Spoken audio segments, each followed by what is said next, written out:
All right, and we are back. All right, and we are back. All right, and we are back. All right, and we are back. All right, and we are back.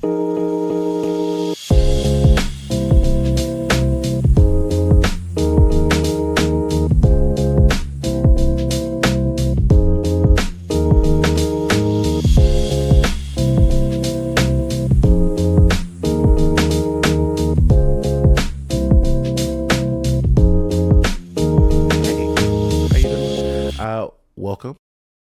All right, and we are back. And today we're back with another reaction video. And this time we're coming back with more religious content, guys. And just like I've said before, we're actually going to be covering the UFO religions. I'm so excited about this one because it was so interesting to me when I first heard about it. And I just had to know more. And I was suggested in the comments to check out Religion for Breakfast. I don't think I've ever checked out their channel before, but I'm excited for this one. So if you haven't already, make sure you go subscribe to Religion for Breakfast. Comment, tell them that I sent you there. See if they'll, subscribe to the channels. See if they like the content here. So, that'll be a great one. So, guys, that's your mission. I'm requesting that you go ahead and do that, so I believe in you. And yeah, if you haven't already, make sure you like, comment, and subscribe to the channel here, because you never know what I'm going to be coming up with unless I say it. Sometimes I don't even know. So yeah, once again, you never know what you're going to be getting on this channel. I didn't even know how I was going to finish that sentence just now. That's the realness you get from here. And also make sure you check out the merch. There's a Patreon that has more stuff on it. I believe they're going to be, so here's the plans. There may be a lot more movie reactions on the Patreon than come on the channel. There will still be movie reactions on the channel, but the Patreon will probably get a big majority of the movie reactions going forward. They'll just be, every once in a while. I'm still going to do them here, but, I'm going to be doing a lot more of them there. Let's just say that. They'll be there in a lot more abundance than they are on this channel. So go check that out. And here's the serious part, guys. Make sure you like, comment, or subscribe. More importantly, subscribe. That's the more important part. Because if you don't, YouTube will come through that door right over there. And they will. UFO Religions by Religion for Breakfast. Sponsored by Brilliant. During a press conference in February 2023, the White House press secretary took the stage to address something on everyone's mind. There is no indication of aliens or extraterrestrial activity. UFOs. The press conference followed. Now, if you were somebody trying to hide UFO activity, what would be the first thing you say to the general public? Just throwing it out there. I'm not the aliens are among us guy. I'm not saying that, but I'm just throwing it out there. Hey, conspiracy theorists, I got one for you. What would a person say if they were trying to hide aliens? They'd probably say there weren't any aliens. That's all I'm gonna say. Followed a string of encounters between the U.S. military and unexplained aerial phenomena, the new term for UFOs. U.S. fighter jets shot down 3 such objects over Alaska, northern Canada, and the Great... See, there is a difference, though, because an unexplained, phenomenon could be something that was made on Earth. We just don't know what it is. But, a UFO is, not from our planet, Or I guess it's an unidentified flying object, which I guess it could be the same. We need to make sure to specify extraterrestrial life form here.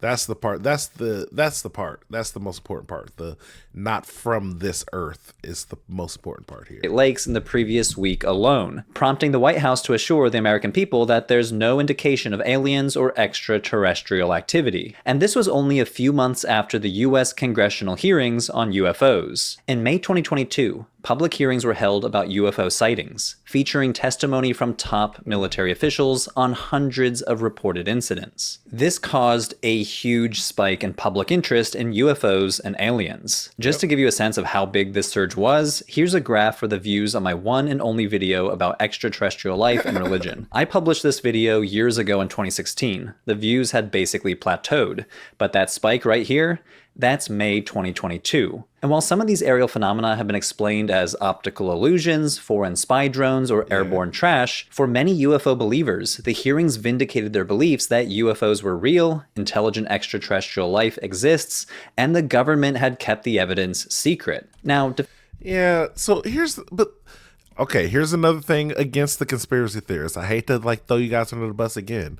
Do you know how difficult it would be to hold that type of conspiracy with that many people? That's probably my one thing about pretty much every conspiracy theory, which is you have to also account for every single person who is aware of the theory staying on path and on track, and there being enough people who stay on there to be like, oh, we'll just discredit this one guy. But will just one guy come out in this situation? Would multiple people come out? Somebody's family, somebody's, relative would probably come out at this point. There's just so many things here, and again, what's the money motive profit here? What is the financial benefit of this conspiracy theory? Because, real conspiracy theories usually bring some money to people or get connections to people, and maybe it's oh yeah, they're inventing stuff and then they're giving it to humans, but it's I don't know if they are we got some lame aliens here, because what, we get PlayStations and some stuff. Where's the flying cars at? If we had aliens somewhere out there, I would imagine that we'd have a lot better stuff out here. And yeah, maybe they got stuff that we don't know about, but we probably know about it by now. That way they can start making some money off of it by now. That's just how things work in real life. I don't know. Most of these conspiracies, it's hard for me to believe, because it's where's the money making profit? Where's the motive here? But we'll see. definitive proof that extraterrestrial life exists and potentially surpasses us in intelligence and technology would profoundly challenge our perception of humanity's place in the universe. And speculation about us not being alone in the universe has provoked profound questions. What is the nature of these beings? Are they aware of us? And could they, in some sense... Guy, I think it's time to give it up. I think we can all agree that it's about time for this guy to give it up. You had a good run. The ponytail is still in the back, but my boy, it is time to just give it up.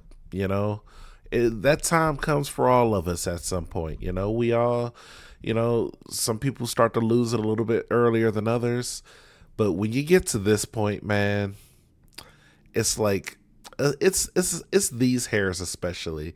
If it wasn't for these, I would think he was going for a look, oh yeah, he's going for a old school Japanese style look with the, the hair here, but then he purposely shaves that. But it's these hairs here up front that he's trying to add into the ponytail that make me think that he hasn't given up yet. And I got to tell you, you just give it up. You still got a beard, bro. You'd be good. You'd be good to go. Just let it go, man. Just let it go. Be involved in our past or future. But for many people since the 1950s, these ideas have prompted not just scientific or philosophical questions, but religious questions. Perhaps aliens are benevolent, enlightened beings who can teach us how to reach higher spiritual potential, something like a Buddhist bodhisattva, a spiritual being who helps people reach enlightenment. Religious ideas like this led to the formation of groups that scholars call UFO religions. UFO religions are new religious movements that take their primary inspiration from the vast constellation of beliefs surrounding UFO encounters and speculation about the existence of extraterrestrial life. Okay, but just because, let's say we know they exist. Can you form a religion off of them without knowing them? Any of their beliefs? At this point, you're just making up, you're assuming their beliefs as extraterrestrial beings. But like, what if you got it completely wrong? What if, I don't know, they got some type of polytheistic religion that, you know, they also just worship everything for every single purpose in life, and you over here being like, oh well, you know, we'll just worship the alien god. And it's like, oh well, which one? We got a bunch of them. You gotta worship this one for the sand, and this one for the water, and this one for grain, or whatever alien product they have out there. So like, you know, you don't even know. What if they have like oh, our gods are just all mean all the time, and we have to do blood sacrifices and stuff all the time. Like, you don't know. Like, you got to at least know the extraterrestrials before, and for a fact, before you start like, you got to know them before you start basing a religion off of them. I feel like, you know, like, let them tell their story first, and then you could just go off of that.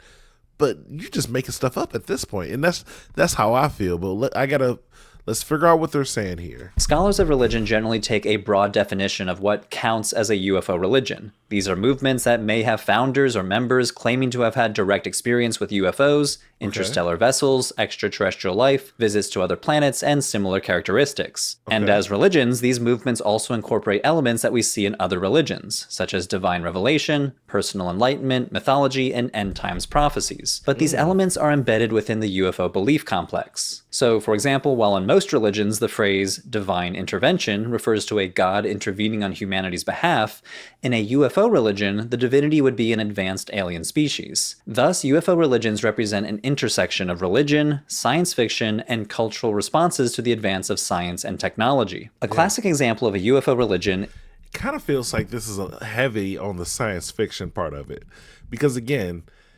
even with their experiences put into place, like on that alien religion or on that alien planet that this person supposedly went to, did they go into a church or any type of religious, you know, building, or did they learn about the religious history of those aliens?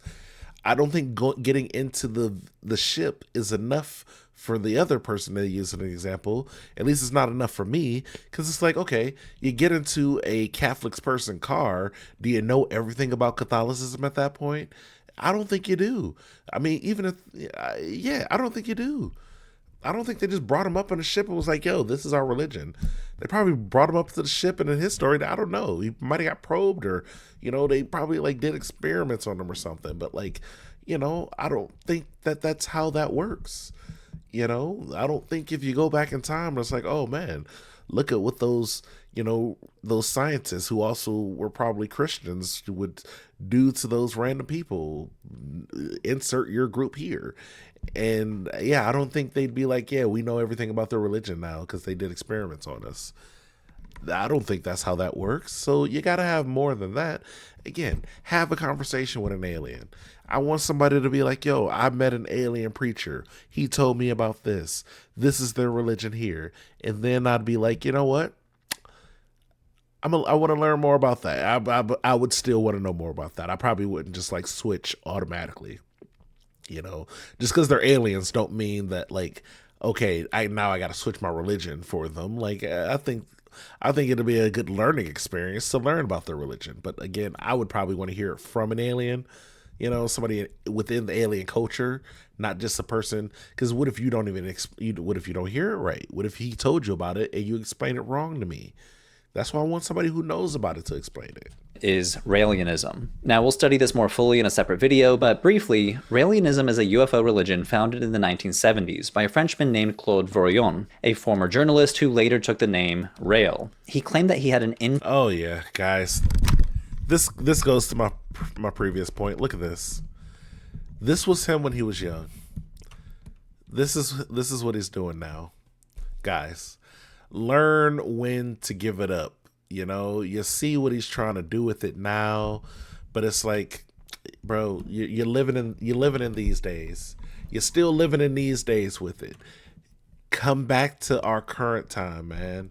Just let it go. Cut it. Cut all of the hair. Just this ain't it, man. This ain't it. This is crazy. This is what you think and you look like. You thinking this is like, oh, it's like when I did that ponytail. This ain't it. It's not like that at all. In-person encounter with a member of an alien species called the Elohim, who Raelians believe created humanity and have been identified as gods in religions throughout history. Okay. Raelianism is one of the most successful UFO religions, with the organization claiming over 100,000 members around the world. Scholars call this a classic UFO religion because an extraterrestrial species is central to its beliefs, practices, and mythology. But there are other examples that are edge cases. For example, the Church of Scientology is sometimes categorized as a UFO religion. The scholar of religion, Hugh Urban, defines Scientology as a complex mixture of self-help therapy, modern esoteric and occult currents, Asian religions such as Hinduism and Buddhism, and elements of the founder L. Ron Hubbard's own active science fiction imagination. Well, that's not a good thing to put in there. They admittedly saying this is part fictional from this guy's imagination. That's not a. Do they tell everybody that in the meeting, like the first day? Everything I know about this, I know from South Park, and from what I have known and learned from South Park, this would be considered like an alien religion. Aliens are the core of this religion. Like in alien souls came here and they were like in a volcano or something, and then they got released into people, and now you got to worry about how many alien souls you have inside you or something. Like, the aliens are very heavily involved in this religion from what I hear.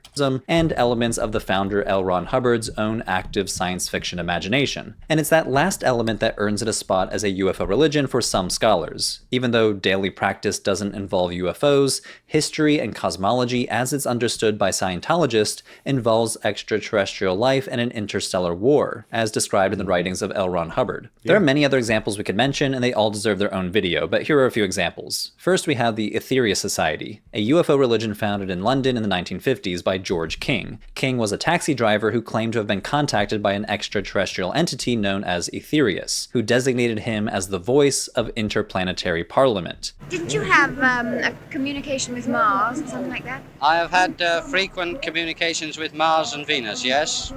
Mars and Venus, jeez.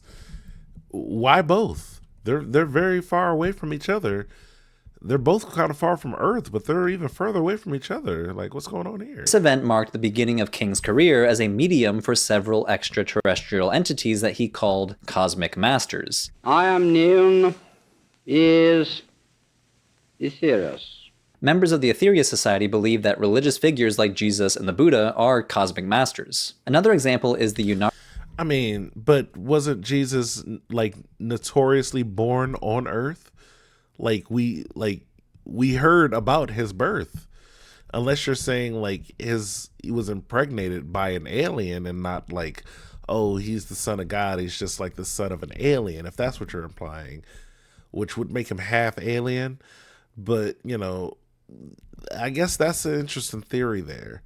Like, I still would like to know more about why they're sending him messages from both Mars and Venus. Are there two different aliens?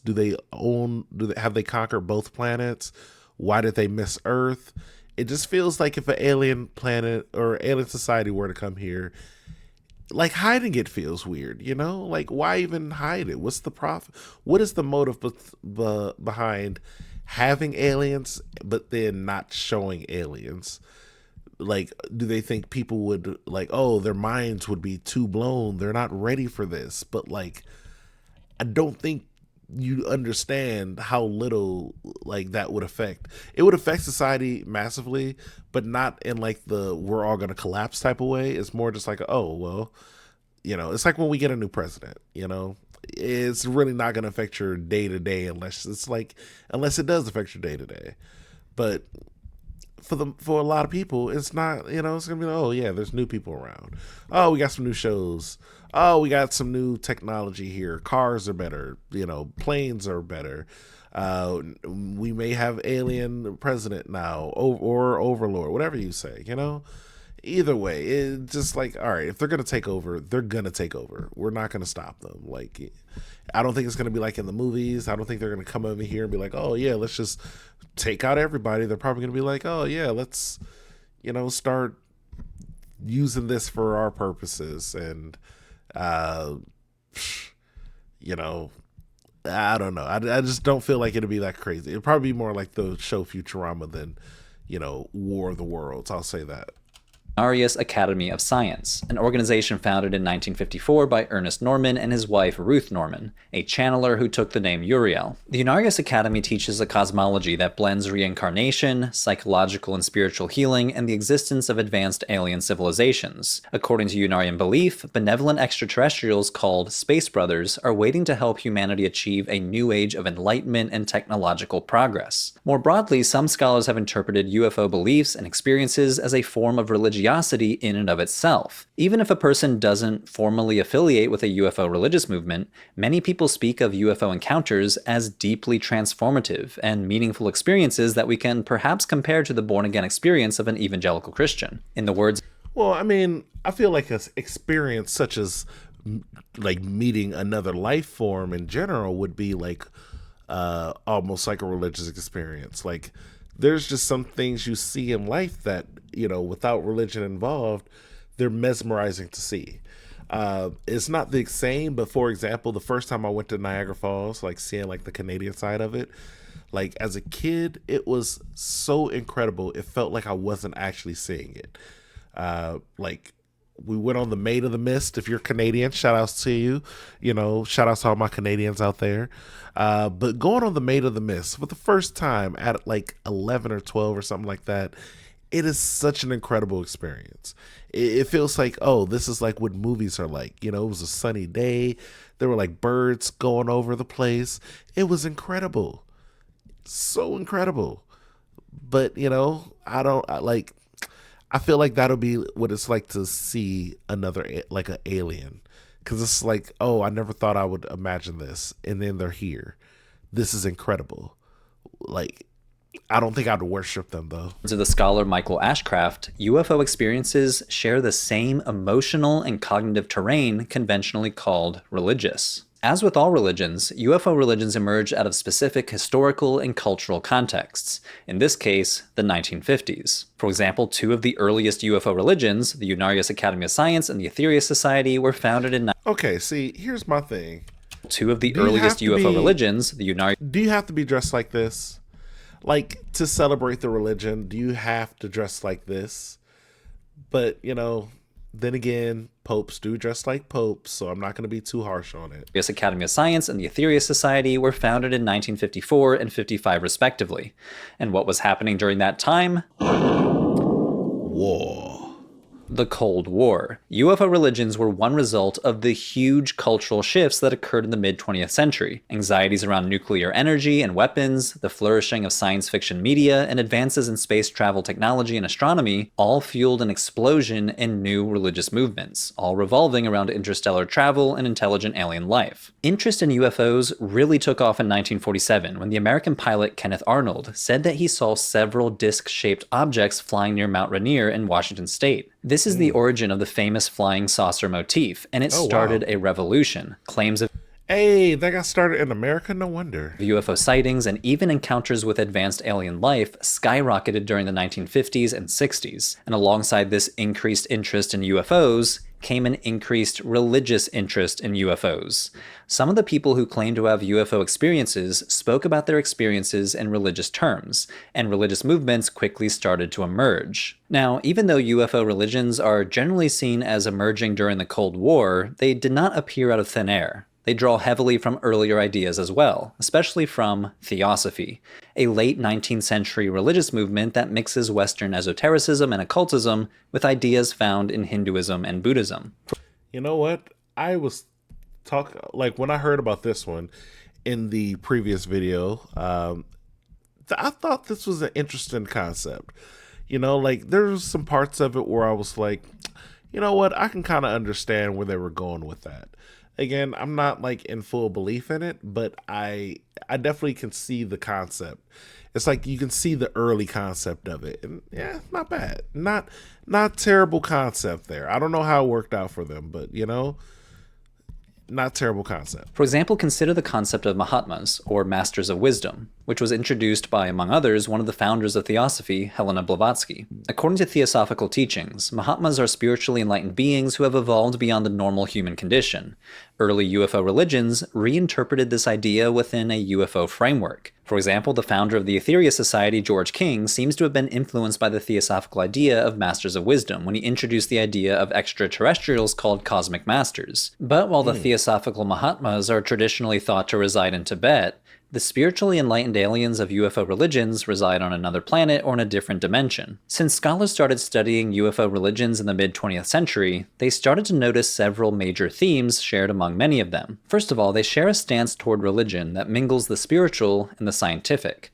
They view religious beliefs, experiences, mythologies, and texts as explainable by science and technology. I mean, I feel like that makes sense because they're thinking about aliens first and foremost. And aliens are kind of like, it's like when you think about aliens and their gifts, you wouldn't think about mysticism. You would think about technology because they've already been able to come over here using technology to do stuff.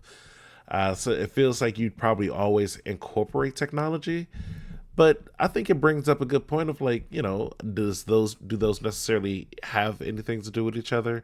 Even if you're talking about aliens, like if you're talking about aliens being like gods or, just highly spiritual beings, what if technology isn't necessarily a part of their whole thing? What if they can only communicate telepathically? What if they don't have like technology that even we have, but they have a form of like inner self or, mysticism that we aren't even aware of? What if there are no physical alien ships, but they only telepath or communicate telepathically throughout the solar system?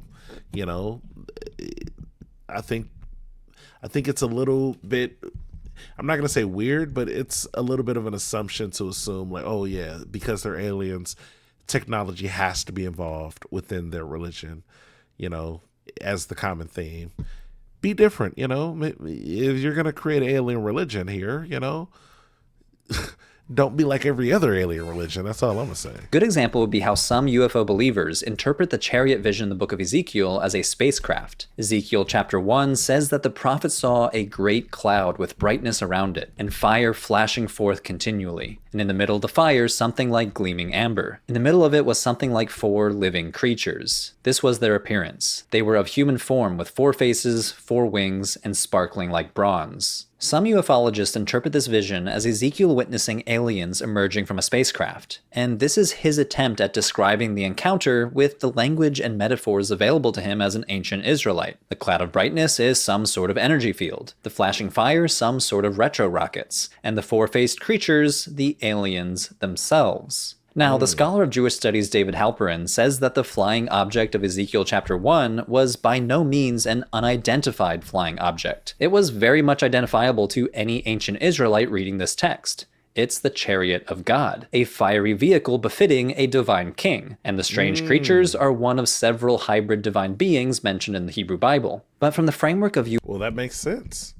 There you go, right there. It actually is explained, guys. Do your research. UFO religions, the vision requires a technological explanation, and not a supernatural one.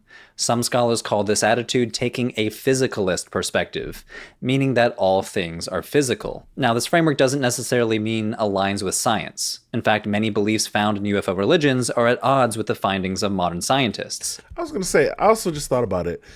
What if the aliens can just do actual like projection of their consciousness and show up on Earth in a physical form because they're so spiritually connected that they can almost teleport, but just like not teleport, but just create a manifestation of themselves on any planet if they are spiritually connected enough, but then manifest that into not just like a vision, but more like a physical presence. Like they can like physically appear within 2 places at one time because they're that spiritually connected, but no technology whatsoever, and they just actually look like that, maybe they're just on a chariot, maybe they just use chariots, but because they're so spiritually intertwined and connected that they can just it feels like they just have the technology to go anywhere and do anything and be cool.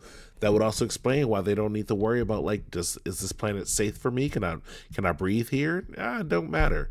I'm sending a projection of myself there, and then that thing, he's gonna have to deal with that. He'll be cool because he's just a spiritual projection with a physical manifestation. He'll be all right. Rather, we're talking about a mode of religiosity that interprets religious ideas, texts, and experiences through a lens that assumes everything can be explained by science and tech, even if that technology itself is speculative or draws from science fiction. Another major theme seen in many UFO religions is millennialism, a belief commonly found in apocalyptic worldviews that anticipates a future golden age or paradise, a mass salvation event sometimes in tandem with a mass extinction event. In the case of UFO religions, millennialism might look like a golden age being ushered in by the benevolent guidance of an advanced alien species. For example, let's return to the Etheria Society. The founder, George King, claimed to have been contacted by extraterrestrial beings called the Cosmic Masters, and he believed these beings have visited Earth throughout history to warn humanity that an apocalypse is coming if humanity does not turn from its self-destructive ways. Yeah, see, again, I would bring it back to the whole, like, why don't y'all just show up and help us then, bro? Like, you already got the keys, just show up and help us, bro. Like, you're telling these people, and then what? You come back every couple of 100 years, you tell one person, and then you go. Like, maybe tell more than one person. How about that? Like, maybe you guys should see that coming. Like, alien hyper super society that can just travel to Earth every few centuries and come back. Like, why don't you just tell, I don't know, a whole country, like one country, just tell one whole country about it, and then that would do a little bit more than telling one individual person at a time.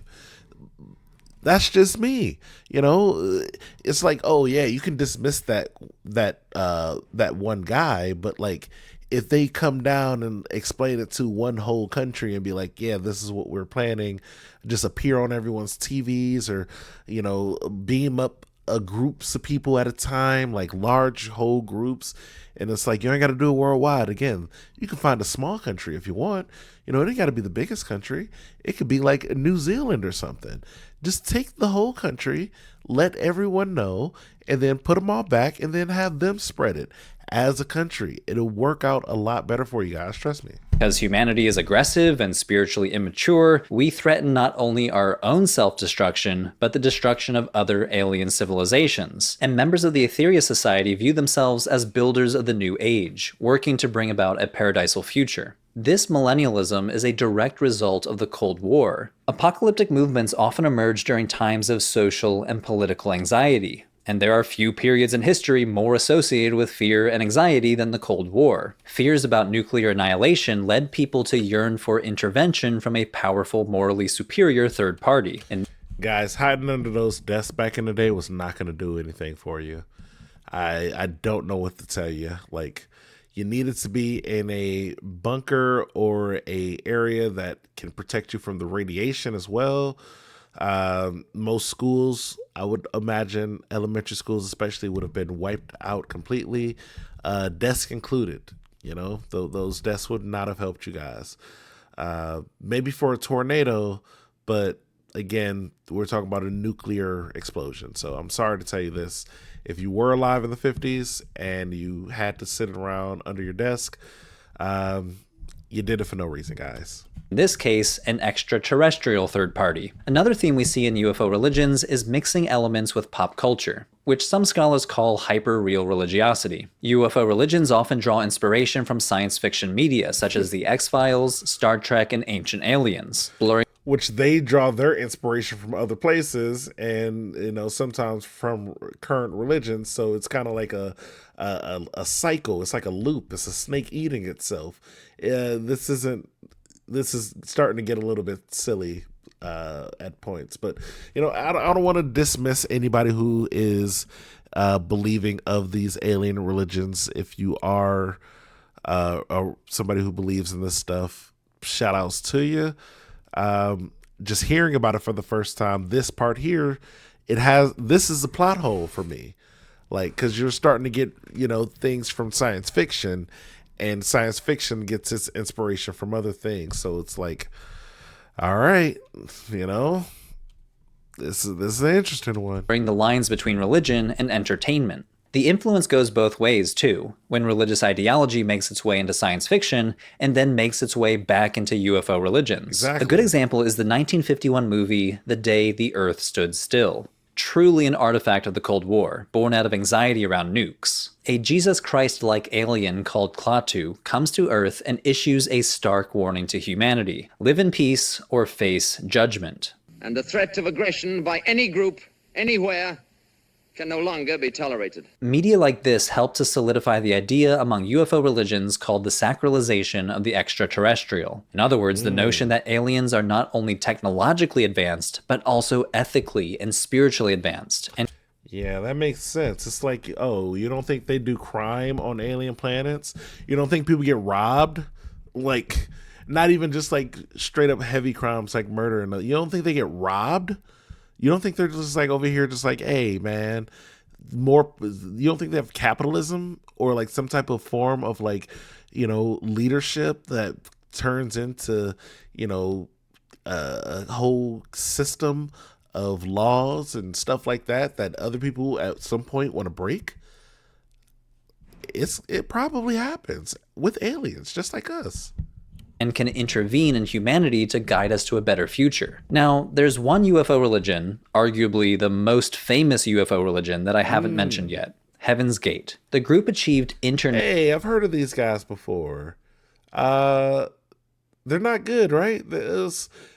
I think if I remember, they're the ones who told everybody that a comet was coming, and then they all had to like end themselves to join up on it or something like that. If I'm wrong, I'm sorry.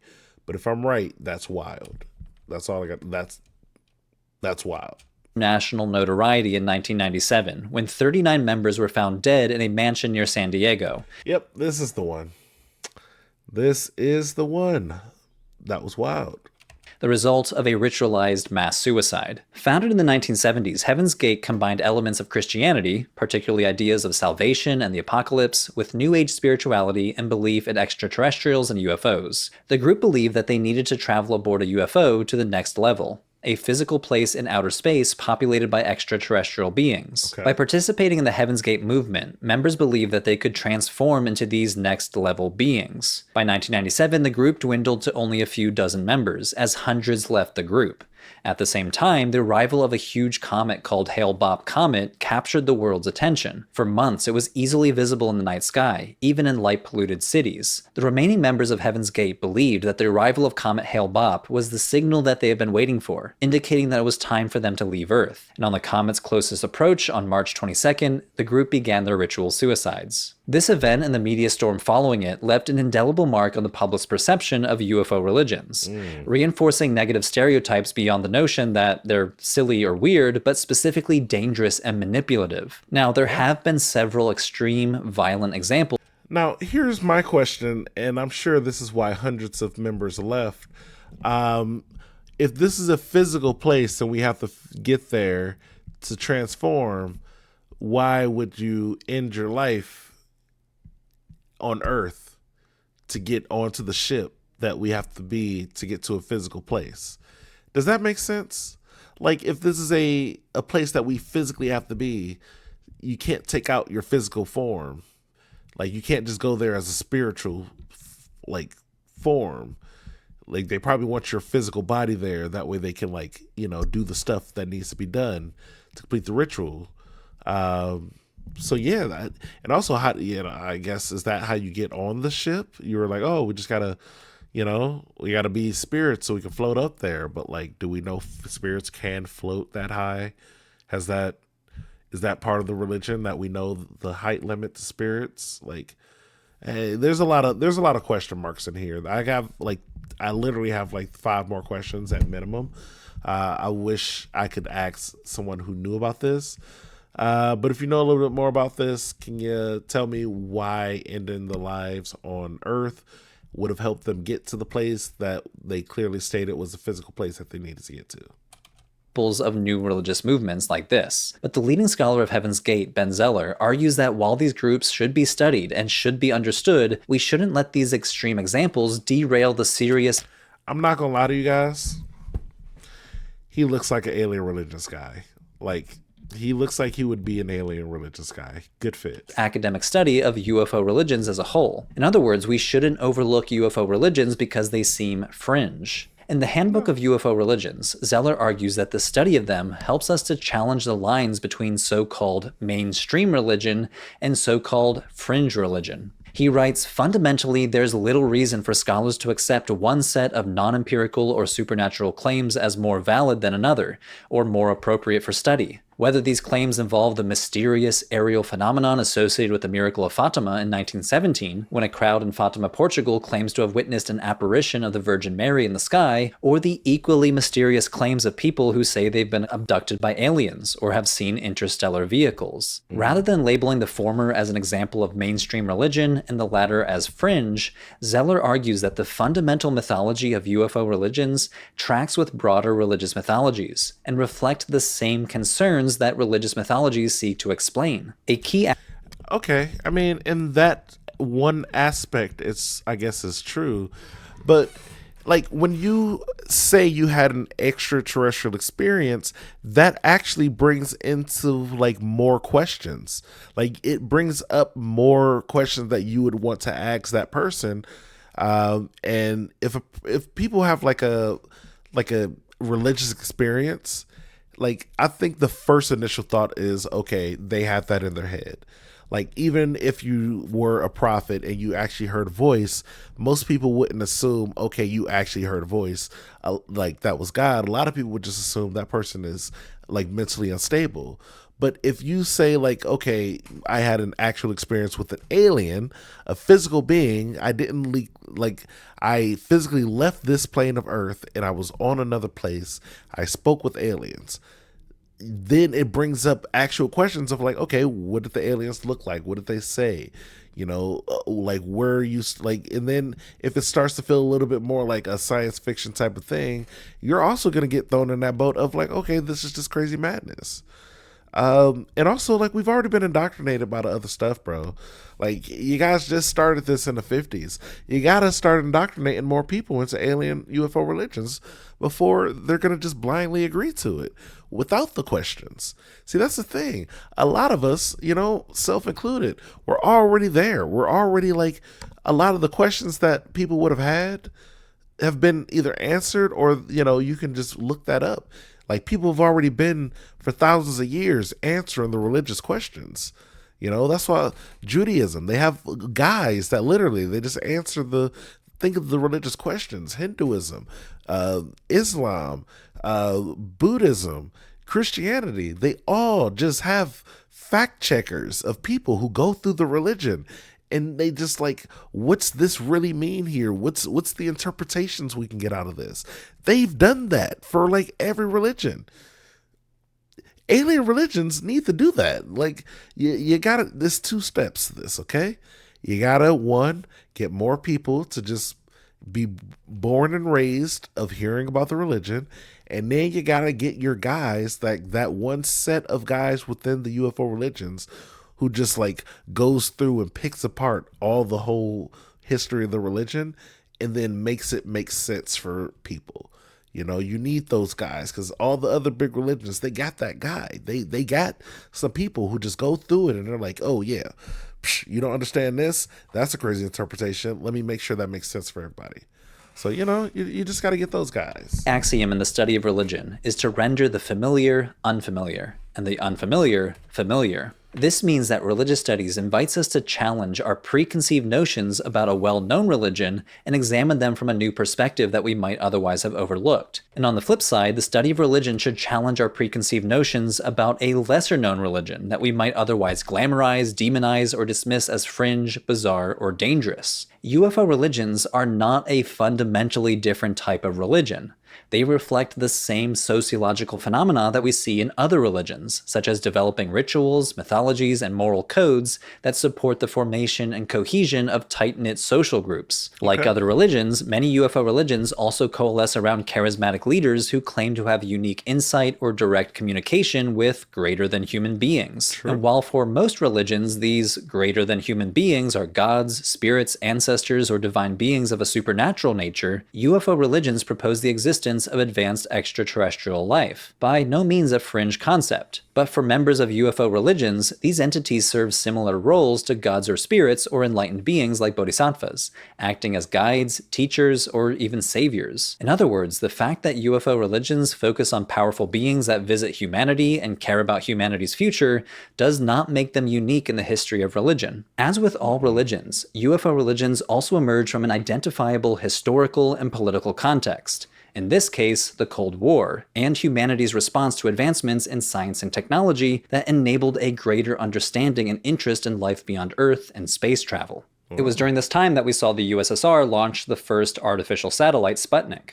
Not long after, the US sent the first person to the moon in the iconic Apollo mission. This period was filled with challenges as scientists and engineers from both nations pushed the boundaries of technology. And if you're a fan of space travel technology like me, you can learn more about it with today's sponsor, Brilliant.org. Hey, that's a good Brilliant little is an online learning sponsorship platform right there. That is a good sponsorship. And guys, make sure you check out Brilliant by going to the link on his channel. Because with Brilliant, you're going to be able to do all types of stuff. Look at this, intercepted particles. This reminds me of another channel. This is really cool here. Look at this. You'll be learning about you got the instructions and you got the simulation. You'll be able to make this simulation go. You're learning code here, guys. Look at this code. You're learning it in the fun way of like you actually get to interact with it too. Because everybody has different ways of learning. And you know what? I'm sure they have different ways of learning. And it's interstellar travel and the fate And of you the know what? universe. He probably has or a maybe you code. want to learn about how to get a rocket into orbit. Then check out Look at this, gravitational physics. Look at this. You could be learning about this. This could be you learning about physics with his code. You could be learning about look at this. This is like the freaking the thing we have around our planet, keeping us safe, you know? They have a name for this, and you'll be able to learn it with this site. This is all cool stuff. Look at this, solving equations. Look at that equation. That's intro. You solved it. Congratulations. 22 lessons. You got the first one is just the introduction. Congratulations. 3 check marks. That's all you need for the introduction. Yeah, he's going to show you the code. Look, you'll learn about what planet is where, how far they are from the sun. You'll probably learn if they got close to the sun. for free for a full 30 days. What would happen? Go to Brilliant. What would happen if that was close to the sun?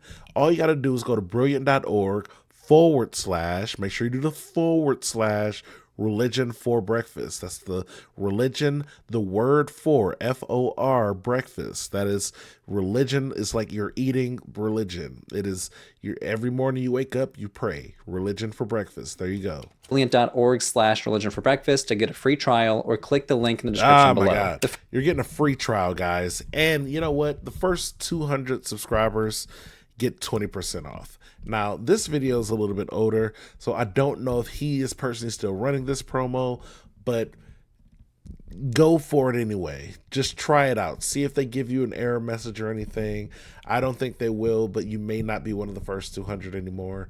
Unfortunately, this is a little bit of an older ad. So, you know, just think about the discount you'll get, though. That free trial, though. You still get that free trial, I believe. First 200 people will get 20% off their annual subscription. Again, that's brilliant.org / religion for breakfast. Guys, that was a great video, though. I really enjoyed that. I'm not going to dismiss or say anything is wrong with alien religions. I will say they do bring up questions that I feel like if you've experienced an alien, like if you actually got to meet the alien, you would be able to answer. Also, I do feel like it just feels a little bit more like you guys are making an assumption of what the aliens believe and what they're going to be like without actually meeting the aliens. Like, get to know the aliens before you base a religion off of them. You know, that's all I got to say. Make sure before you base a whole religion off the alien, you're not just basing it off of this one alien you met and being like, oh, that one was cool, so I'm gonna start praising him. But what if he's just a regular guy and you're just looking at this alien like, oh, he's the alien pope, but he was just a normal dude, and now you're like praying up to some guy who's not even like a religious figure. He was just a cool alien that you met one time. you know Understand what aliens actually believe in and learn about their religion, and then you could practice that before you just make up one for the aliens. Because again, and I understand the point of like this, like is it's good for making sure that it's helping to blur the lines, or like make sure we know what the line is between a real religion or a I guess an alien religion, if it's real or not.